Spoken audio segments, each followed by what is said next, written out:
Sveiki, automoto fanai. Šiandien pas mus apžvalgoje naujausias Opel Grandland GS komplektacijos. Tai pabandysim išsiaiškinti, ar tai Peugeot 3008 tik tai su kitais rūbais, kitaip apsirengęs, ar vis dėlto tai yra vokiškas gaminys, kažkas tai naujo, tokia su retro prieskoniais, modernaus, tai važiuojam.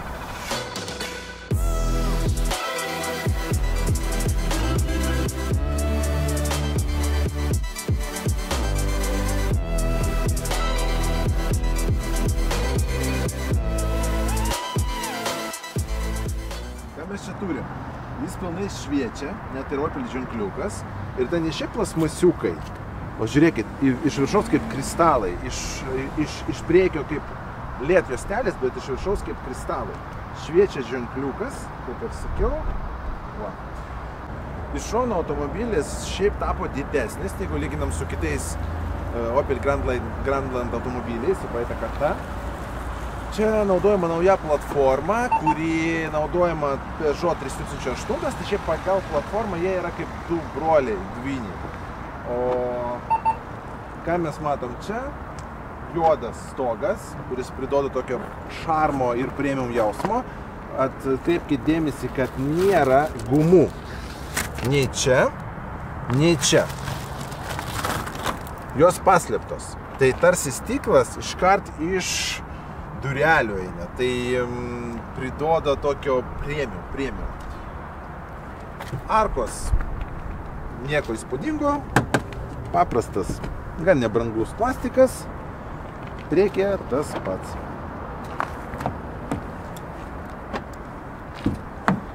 Turim apsaugą nuo purvo. Matot, čia yra švaru, nors ir žiema, nes čia yra apsauga. Ir taip uždaro visą korpusą ir duris. Tai kelnės visada bus švarus. Iš galo mes irgi matom pilnai ledinę juostą, Opel ženkliukas irgi šviečia. Atrodo labai įspūdingai, tokių dar bairiukų nemačiau automobiliuose. Tai gale, ką mes turim? Stop signalą, Grandland užrašą, jokio chromo čia nėra, išspaustas. Na ir bagažinė. Elektra valdoma. Čia papildomas paketas įdėtas, kuris leidžia bagažinę valdyti elektrą. Bagažinė gan didelė, kaip tokiai klasiai, virš 500 litrų. Ir jeigu nuleisim sėdynės, tai bus 1600 litrų. Tai labai daug, tikrai. Bandžiau Land Cruiserį, tai Land Cruiserį 400 su kapeikom, o čia 500. Tai daugiau negu Land Cruiserį. Tai iškart parodo akcentą, kad automobilis skirtas kelioniai. Apačioj, ką mes čia turim, irgi gan daug vietos. Čia padarytas kokybiškai, visur zamšas, tokio pigaus plastiko mažoka ir šiaip jo ir neturi būt. Man čia visai neblogai. Galėčiau atsisėsti.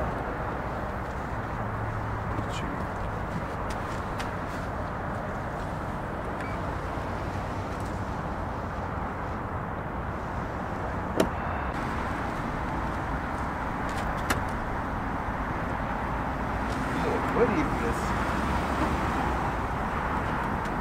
Čia jau Peugeot Stellantis variklis, 1,2 litro, benzinas, mild hybridas, 136 arklio galių. Kokie labai teigiami pokyčiai šitam variklėje, tai čia nėra diržo, ten bus grandinė įmontuota. Ir jis turi mild hybrid sistemą, gan stiprią mild hybrid sistemą, kuri leidžia važiuoti vieną elektrą. Tai porą litrų kažkur mieste jis tikrai pataupys, jeigu lyginant su ankstesnės serijos 1,2 variklio. 136 arklio galių. Nepasakyčiau, kad čia bolidas, aišku, mieste bus gerai, bet užmiestį turbūt galios trupučiuką trūks jam. Ateikit, parodysiu, kas man ypač patinka Opelėje, galbūt iš to versijos. Žiūrėkit, kokia sėdynė. Atrodo paprasta, mechaniškai valdoma. Va. Kaip ir gėda, ne? Bet iš tikro, pažiūrėkit. Čia yra mygtukas, kuris valdo šitą kampą. Ergonomika čia didžiulis pliusas. Papildomai, čia yra mygtukas, kuris valdo nugaros atramą, kuri va čia. Jis valdo šitą dalį, bet čia spaudžiam ir galime pamažinti, padidinti. Taip pat ir kampas. Kreipkite dėmesį, visas tas kampas juda. Šitas kampas, va šitas va. Jis juda. Na ir pakojas. Tai atrodo paprasta sėdynė, atrodo paprasta, mechaniškai valdoma, bet kiek privalumų. Ne visos elektra valdomos sėdynės tiek turi. Tai ergonomika, kaip tu sėdi, man labai patinka. Gale vietos nėra labai daug, nes turim panoraminį stoglankį, tai virš galvos pabandysim atsisėsti. Taip. Jo, man mažoka vietos gale, va žiūrėkit. Matot, rimiuosi biški galva. Virš galvos mažoka vietos, va čia tai turim porankį. Odinis, gan platus. Ir planšetę galima telefoną įdėti ir dar kavytės pagerti. Ir tokį dar porankį turim. Slidėm. Ar jau kažką ilgesnę norit pervežti. Tai galima. Stebina sėdinių kokybė. Neblogai. Minkštos, gan didelės. Pažiūrėkit, koks plotas čia. Sėdinių. Vietos gale. Man kaip ir normaliai, tik tai virš galvos yra pretenzijų. Bet gal mes galim reguliuoti kampą, pažiūrėsim. Ne, negalim. Jeigu būtų galima sėdinės nuleisti, biškį kampą pakeisti, aš manau, virš galvos man būtų gerai. Bet dabar vietos trūksta. Turime gale 12 V rezetę, tokia klasika. Ir porą USB jungčių. Tokia daiktadėžė didelė. Koks minusas? Angos, ventiliuojamos angos čia kaip ir yra, bet negalim valdyti nieko, temperatūrą keisti negalim ir nėra galinių sėdinių šildymo. Jo, niekur nieko nematau. Šiaip durelių kokybė. Galėjo čia padirbėti geriau. Toks plastikas, na, pigų. Kitokas. Bet geras intarpas, gražus, čia toks kaip karbonas, kažkas tai tokio. Fokal audio sistema. Čia toks minkšta medžiaga. Šiaip neblogai atrodo. Nors nėra labai brangių medžiagų, bet pati išvaizda, dizainas pagirtinas. Čia yra plastikas ir tokia kaip oda. Ir užsidaro durelės gan kokybiškai. Garsas padorus. Kišenėlės. Easy fixai. Su užtrauktukais tokiais. Jo, va. Galima kėdutę įdėti. Dizainas. Norisi iškart pakalbėti apie dizainą, kai atsisėdi į Opel. Jeigu lyginam su Peugeot 3008, jis nėra toksai kosmoliotas, kaip sakoma. Jis nėra kažkokio kosmoso. Bet man tai labiau imponuoja, labiau patinka. Tai pažiūrėsim, kasgi viduj. Taip. Įdomus dizainas. Daug medžiagų panaudota. Nėra tokio plastiko, bet kaip medžiaga. Nepasakyčiau, kad čia džinsas. Kažkas tai tarp. Įdomios angos ventiliacijos. Tokių dar niekur nemačiau. Durelio apdaila, čia medžiaga, čia kaip oda, viskas labai kokybiška, mygtukai, garsas geras, fainas, šiaip didelis pliusas man Opeliui už tai. Bendrai išvaizda man labai patinka, kai tu sėdi automobilį. Ypač didelis akcentas man, kaip vyrui, kuriam jau virš 40 metų, va šitas vairas atrodo, vat kas skubėjo padaryti Opelis. Ir retro prieskoniai, ir modernumas. Viskas viename. Kaip seno gero Opelio, patogus, fainas, laikyti neblogai. Čia patogu, gan plonas, bet tai priduoda jam šarmo. Nėra touchscreeno, čia visur yra fiziniai mygtukai. Tik tai vienas kaip ir didelis mygtukas, tik tai tu paspaudi tam tikrą dalį. Ir net užmirktom akim galim spausti, nes matot, čia yra tokie kaip rutuliukai, tokie kaip brūkšniukai, kuriuos tu gali pajusti, jeigu net vairuoji, žiūri į kelią ir matai, aha, čia va, šitas, čia assist, čia į viršų, čia ok. Tai vairas fainas. Šitas plastikas čia toks kaip guma, čia net ne plastikas, būnant automobilis čia labai pigiena, čia ne, čia tikrai faina. Biški pigus plastikas čia, bet vairas odinis, apsiūtas, fainai atrodantis, Opelį už tai pliusas. Ekraniukai, multimedija ir vairuotojo ekranas ypač patinka vairuotojo, nes atrodo fainai, galima kažkiek grafikos pakeisti. Jis nėra super greitas, bet turbūt jam greičio ir nereikia.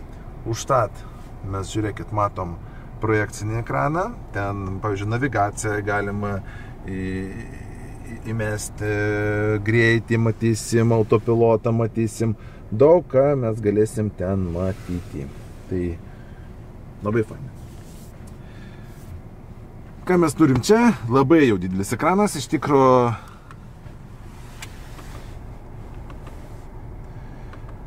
Kas man čia nelabai patinka, jis šiek tiek didelis, viskas fainai, bet įdomu, ar jis lagina. Vat yra tas trupučiuką lagas, vat jis toks trupučiuką yra lagas. Bet užtat, prie jo reikia priprasti. Vat koks minusas yra su Stellantis gaminiais, kad jis nėra toks user-friendly. Tu turi vis dėlto prie jo priprasti. Iškart atsisėsti automobilį ir pradėti maigyti ir žinai, kas kur, kaip kokiam iPhone. Čia tokio bajuriuko nebus, reikės paskaityti, pažiūrėti. Kai paskaitai, pažiūri, matai, priprantėjai, tai tada viskas fainai. Tai pažiūrim galinę vaizdo kamerą. Įspūdingai. Priekis, galas 360 laipsnio kampu, iš viso šono, viską matai. Wow, faina. Klimato kontrolė. Angos, kaip ir sakiau, labai įdomiai išdėstytos, čia viskas sudėliota. Turime daiktadėžę su zamšu, kokybiška, faina, net ir čia yra zamšas. Minkštas plastikas, net ir ten, tokia kaip guma.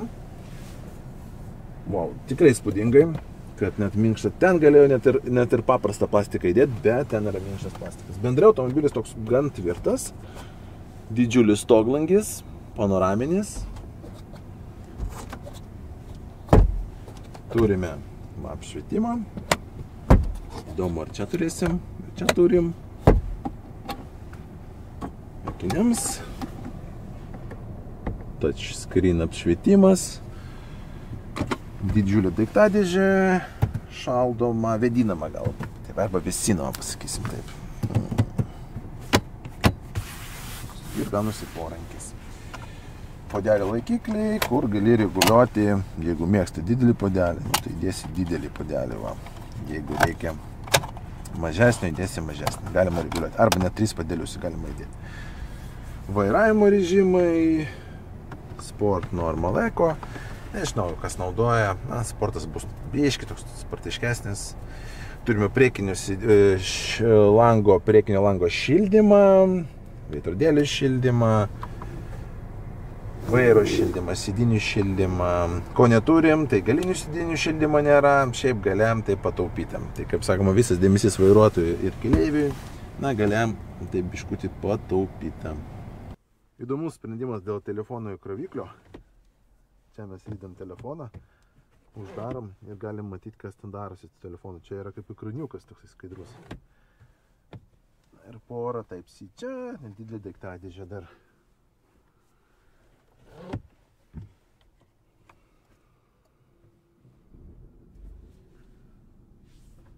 3 cilindrų variklis.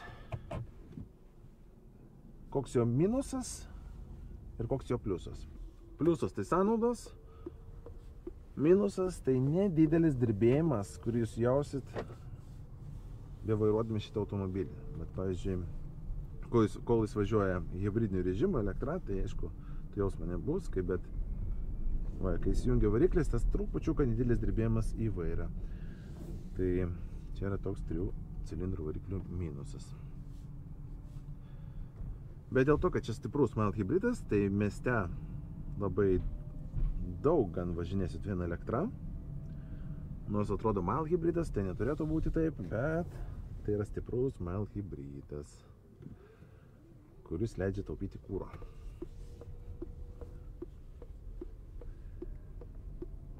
Man patinka asmeniškai vairo ergonomika.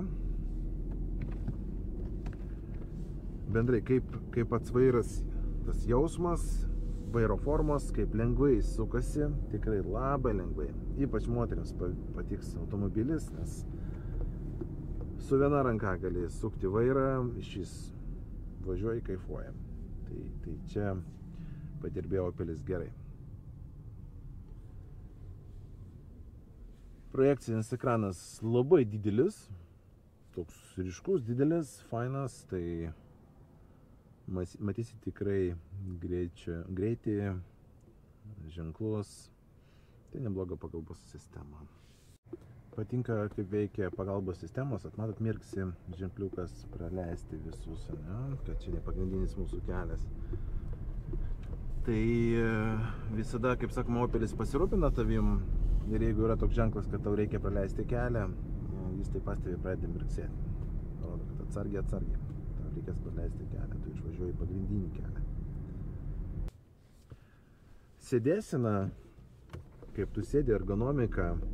Šiaip Opelis turi visada neblogos sėdynės ir čia irgi tas pats. Sėdynės labai patogios, kaip ir sakiau, galima reguliuoti ir nugaros atramą, ir kampą, į viršų, į apačią, tai čia didžiulis pliusas, jokių priekaištų.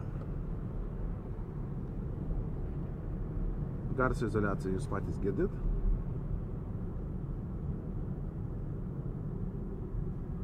Nebloga. Turim nematomų zonų pagalbos sistemą, kuri parodo, kad automobilis šalia. Bet čia jau toks kaip standartas tampa 2025 metų. Kaipgi veikia autopilotas, prisitaikinti pastovaus greičio palaikymo sistemą. Tai paspaudžiat assist, matot, atsiranda ženkliukas, atsirado, kad galima įjungti autopilotą, paspaudžiate viršų, pavyzdžiui, 75, va šitą mygtuką, jis prisitaiko priešais važiuojančio automobilio. Galima tą atstumą reguliuoti, norit, kad toliau važiuotų, vat, pavyzdžiui, jūs mato dar ženklus, sako 90, tai paspaudžiam 90. Ir jeigu dar kartą paspausim assist, tai jis įjungia net ir juostų palaikymo sistemą. Ir viskas, galima važiuoti, kaifuoti, jis pats viską daro. Mato, reikia važiuoti automobilį, laikosi juostų. Ir viskas. Tik tai nustatyk kelionės tikslą ir pirmin. Štai ir pasibaigė bandomasis važiavimas. Koksgi mano verdiktas? Šiaip Opelis eina gera linkme ir automobiliai tobulėja. Būtent šitas automobilis paaugo jo kokybė, kokybiškesnis surinkimas, bendrai jausmas automobiliai, jis tapo labiau premium. Turi nemažą bagažinę, tai su juo keliauti bus patogu, tikrai su šeimam ir EasyFixai, bet noriu pagirti Opelį būtent už tą kokybę, už tą Heritage, Opel Heritage jausmą. Pažiūrėkit vieną tą vairą, kaip jis atrodo, kaip jis važiuoja. Tai kokybė auga ir jeigu lyginam su praeitą kartą, tai čia didelis šuolis į priekį, automobilis tikrai fainiau važiuoja, didesnis ekranas, pats jausmas, jis tampa išskirtinis.